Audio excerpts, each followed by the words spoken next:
kuvaa nguo expensive haimaanishi kwamba unapata muonekano mzuri. That's the truth.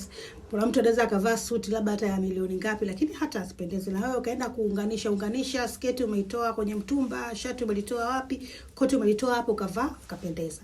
Kwa hiyo unachotakiwa kufahamu ni kwamba kuvaa vizuri haimaanishi kuvaa expensive. Kwa hiyo tunapozungumzia uwe na muonekano mzuri, kuna vitu ambavyo tunataka uangalie. Unaangalia, je, uko neat? Unaweza kuwa na nguo nzuri, suti nzuri, lakini hata hujaipasi. Basi, je, colors zinaendana? Angalia color. Kitu ambacho mpaka leo bado sijakijua vizuri ni kwamba kuangalia sijui color yako na nini. Unaweza ukaangalia kwenye ChatGPT, unaweza ukaangalia kwenye Gemini. Sijui mnatamkaje haya. Hiyo ya Google.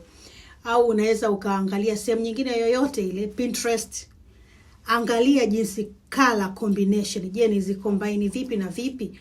Unaweza kwa mfano kama unaweza ukaweka kwenye ChatGPT, ukaweka picha yako, labda ukamwambia nifanyie analysis ya rangi gani ambazo zinaendana na mimi, au hata unaweza ukatupia hiyo nguo uliovaa kwamba je, nguo hii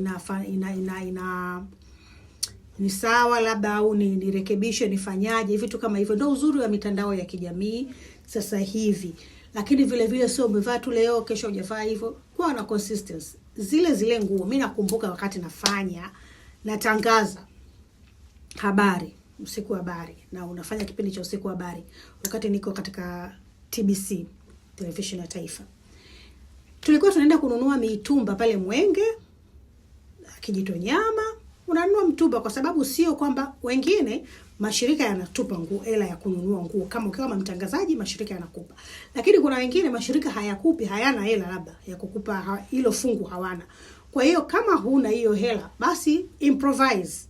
Unaenda unanunua nguo hivyo, na hakikisha basi una watu wawili au watatu wa kukushauri kwamba hey, umeonaje hii, tumefanyaje, tunajadiliana. Unajua kama unakuwa na pia wenzako, labda kwa mfano kama mimi rafiki yangu, labda wakati natangaza TBC, labda ni Ana Mwasioke, kwa hiyo Ana Mwasioke ananiambia okay, fanya hivi, weka hii nguo, fanya hivi, hivyo we learn, tunajifunza kila siku. Kwa hiyo kutokuwa na hela sio kwamba ndo siwe neat, lakini vile vile kuwa na very expensive nguo haimaanishi kwamba ndio utakuwa na muonekano mzuri. Kwa hiyo hivyo ni vitu ambavyo tunatakiwa viangalie. Na sio tu kwa mtangazaji, hata wewe mwandishi wa habari wa kawaida ambaye huonekani kwenye kioo. Wote tunatakiwa kufanya vivyo hivyo. Alright? Ciao.